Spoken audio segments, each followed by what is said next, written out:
న్యాయబద్ధంగా ఇలా ఎన్నికలు జరుపుతున్న బీఆర్ఎస్ పార్టీకి వ్యతిరేకంగా వీళ్ళని ఎట్లైనా అణిచివేయాలని చెప్పి పనిచేస్తున్నారు.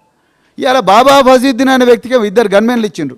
మరి బోరబండలో, రహమత్ నగర్లో బీఆర్ఎస్ నాయకులందరినీ కూడా మిమ్మల్ని బైండ్ ఓవర్ చేస్తారు అబ్బాయి, మీరు అర్జెంటుగా వచ్చి మధురానగర్ పోలీస్ స్టేషన్, లేకపోతే బోరబండ పోలీస్ స్టేషన్, లేకపోతే జూబ్లీహిల్స్ పోలీసులకు వచ్చి అటెండ్ కండి అని చెప్పి చెప్తున్నారు. ఇంకెక్కడుంది రూల్ ఆఫ్ లా?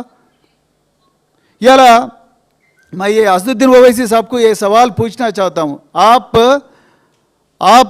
पूरा देश में आप बोल रहे कि मैं माइनॉरिटीज़ का वॉइस हूँ, अच्छा है, लेकिन ये माइनॉरिटी समाज से एक IAS ऑफिसर आया, ACIM रिजवी, एकदम ईमानदार IAS ऑफिसर.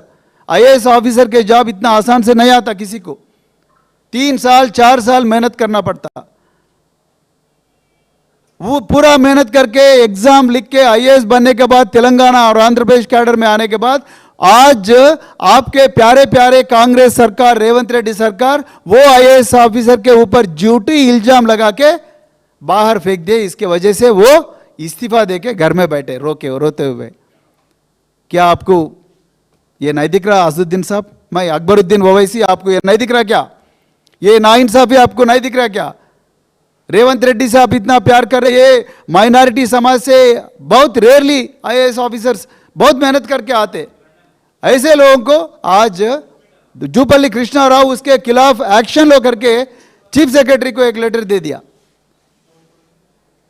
तो आप फिर जाके माइनॉरिटीज को आप जाके पूछ रहे हमको वोट डाल दो. किस लिए वोट डालना? इतना बड़ा धोखा देके आप IAS ऑफिसर को पूरा इस्तीफा दिए तक आप लोग परेशान करके आज फिर वही माइनॉरिटी के समाज के पास जाके आप ఓట్ మాంగ్ रहे.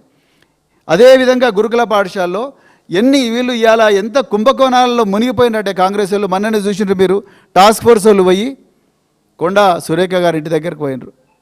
ఆ కొండా సురేఖ గారి ఇంటి దగ్గరికి పోయిన టాస్క్ ఫోర్స్ వాళ్ళు ఇవాళ ఎందుకు పోయినరో ప్రపంచానికి చెప్పలేని పరిస్థితి. ఎవరికి తెలియదు, వీళ్ళు ఎందుకు పోయినరో తెలియదు. పోతే మరి మా ఎక్కడికైనా పోవచ్చు. మరి మేము కూడా చెప్తే మా ఇంట్లోకి వస్తారా? లేకపోతే మేము పలానోళ్ళ దగ్గర పోమంటే పోతారా టాస్క్ ఫోర్స్ వాళ్ళు? పోరు. మరి కొండా సురేఖ దగ్గర ఇంటికి పోయినప్పుడు కేసు ఎందుకు రిజిస్టర్ చేయలేదు? కొండా సుష్మిత బాజాబ్తో చెప్పింది. ఏమని చెప్పింది?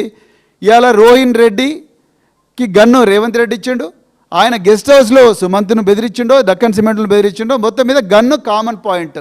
గన్ను పట్టుకోవడం లైసెన్స్ లేకుండా ఇండియన్ ఆర్మ్స్ యాక్ట్ ప్రకారం నేరం. మరి ఇండియన్ ఆర్మ్స్ యాక్ట్ ప్రకారం మీరు కేసు రిజిస్టర్ చేసిండ్రా? సువోమోటో కేసు రిజిస్టర్ చేసిండ్రా? చేయలే. అదేవిధంగా మేడారం టెండర్లో కొట్లాడుకున్నారు. ఇంకా చిల్లర, ఎంత చిల్లరంటే లిక్కర్ బాటిళ్ళ మీద, లేబుల్ల, హోలోగ్రామ్ల మీద కూడా 100 కోట్ల కుంభకోణం చేస్తున్నారు. అంటే డబ్బుల గురించి ఇంత కక్కుర్తి పడుతూ మీరు ఇట్లా రోజు కొట్టుకుంటున్నందుకే ఇవాళ గురుకుల పాఠశాల పిల్లలు చచ్చిపోతున్నారు. అది పాడి కౌశిక్ రెడ్డి గారి బాధ, అందరి బాధ, మొత్తం తెలంగాణ బాధ ఇదంతా కూడా.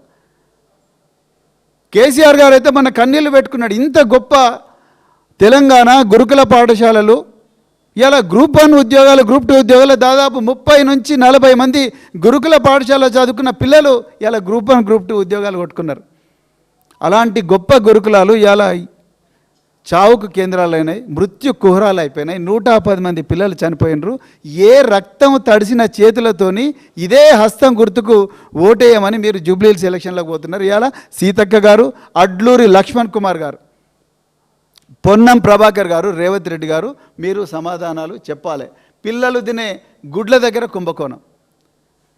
పిల్లలు తినే గుడ్లు కేసీఆర్ ఏమో 60 గ్రాములు 50 గ్రాములు ఉండాలంటే వీళ్ళు 42 గ్రాములు ఉన్నా పర్వాలేదు, కానీ రేటు మాత్రం 7 రూపాయలు ఉండాలి గుడ్డుకు.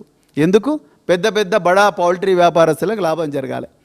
20,000 మంది చిన్న చిన్న కాంట్రాక్టర్లను కేసీఆర్ గారు తయారు చేస్తే ఈ సంక్షేమ పాఠశాల కోసం మొత్తం కలిసి జిల్లాకు ఒకటే కాంట్రాక్టర్కి ఇచ్చే ప్రయత్నం చేసిండ్రు. అదృష్టవశాత్తు మన కోర్టు కొట్టేసింది కాబట్టి ఈ బండారం తగ్గింది. లేకపోతే ఇంకా దోపిడీ అనేది విపరీతంగా జరుగుతూ ఉండే. ఇక రేవంత్ రెడ్డి గారు ప్రతిసారి కూడా young India residence schools, all national highways మీద నేను యంగ్ ఇండియా రెసిడెన్స్ స్కూల్స్ పెడతా అన్నాడు. పెద్ద పెద్ద హోర్డింగ్లు కనిపిస్తున్నాయి. ఇలా విచిత్రమైన విషయం ఏంటంటే ముఖ్యమంత్రి సొంత నియోజకవర్గంలో కూడా కేవలం ఒక గుంత దొవ్వి వదిలేసిండ్రు. 15,000 కోట్లతో యంగ్ ఇండియా రెసిడెన్స్ స్కూల్స్ అన్నారు. ఎక్కడున్నాయి? నేను మళ్ళొకసారి మీరు అందరికి కూడా రిక్వెస్ట్ చేస్తున్నా, ఇలా ఎస్ఏఎం రిజ్వీ గారికి ఎట్లయితే అన్యాయం జరిగిందో చాలామంది ఐఏఎస్ ఆఫీసర్లకు నేను చేతులు జోడించి ఐఏఎస్ ఐపీఎస్లకు